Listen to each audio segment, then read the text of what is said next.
Okay, so see how I get on this time. A little video about Baoshan First Reservoir. I'm just outside. This is the sign here for the water treatment plant for Baoshan First Reservoir, just down the road there to the west. Taiwan Water Corporation, third branch, Baoshan Water Treatment Plant. So that's just down there to the west, and over here to the east and south behind me is Baoshan First Reservoir, which the light is getting a bit strong now, but maybe you can see okay. So this road is the Shinzu 140, and it runs directly across the top of the dam, across the crest of the dam here. The cyclists in the distance there.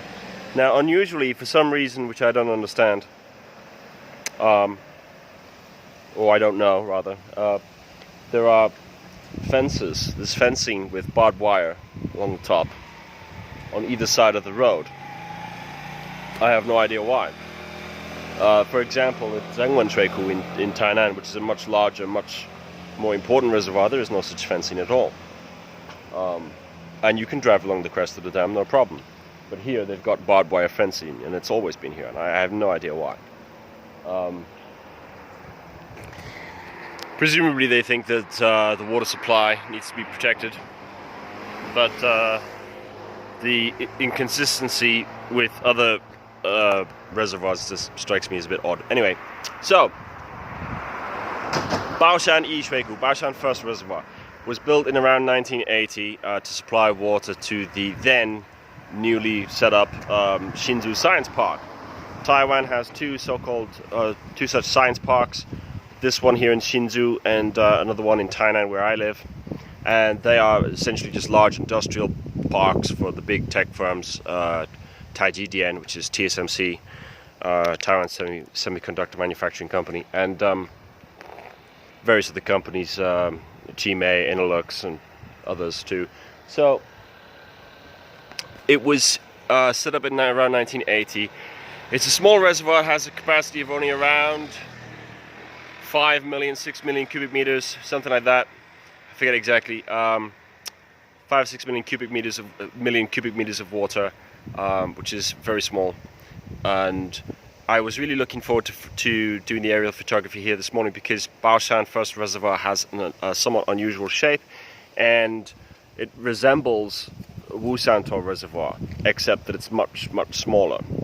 But it has that similar sort of weird W kind of butterfly-like shape that you can only really appreciate from above. Being built in around 1980 means that it was one of the first reservoirs in Taiwan to be built under the new direction of the Water Resources Agency under Mr. Han Jingshan, who took office in around about that time, 1980 I think. And they made a number of policy changes with regard to the design of future reservoirs. So previous to 1980, prior to that, most reservoirs in Taiwan had gated spillways, and they were mostly on-stream designs. Of course, there were a few exceptions. But gated spillways mean that you can have a smaller, in proportion, a smaller dam, because you allow water to rest behind the gate. So you can have the water come up pretty high, and it's held behind the gate. So that keeps the water there, and you can store the water, and it's fine. But if you want to have the same amount of water, but you want to let the water overflow automatically when it gets to a certain level, you need to have a higher dam with an open overflow spillway, with the open overflow spillway lower than the dam. So that because the dam needs to be larger, the overall cost, it not just needs to be higher, it needs to be larger, right? The base has to be expanded, and so you're talking a much larger overall cost. And so the previous designs with gated spillways were cheaper, and the later designs with open overflow spillways were more expensive, proportionate to their size. So the gated spillways, the reservoirs with gated spillways tended to be larger anyway, so they were going to be more expensive, whichever way you looked at it. And most of the ones built after 1980 were smaller, like this one. But that's the open overflow spillway was chosen for a couple of reasons. One, it eliminates the possibility of mechanical error and mechanical failure and human error, because there's no gates to be controlled. There's nothing like that happening. So there's nobody to blame. There's no blame attribution. As we just saw recently, a few weeks back, there was a story about the gates at Wujie Dam opening, or one of the gates opening in an abnormal fashion. It was not clear whether it was due to what combination of mechanical failure and human error, and the resulting outflow of water ended up killing a number of people who were camping illegally in the riverbed. They shouldn't have been there in the first place, but you know, it's kind of beside the point when they're dead. Oh, this dude's turning around, I think. I don't know what this fella's doing. Oh yeah, he's turning around.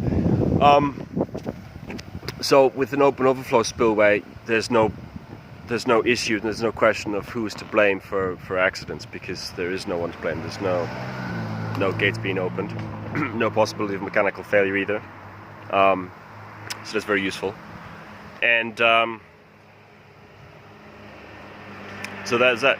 The other interesting feature about Baoshan First Reservoir and reservoirs of its ilk that were built around that time or subsequent to 1980 is that it's one of the first. I'm just traffic. It's one of the first reservoirs to be built with a diversion channel.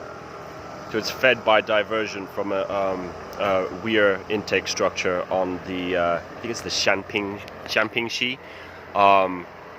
further to the southeast in Hsinchu, and it's a long irrigation canal.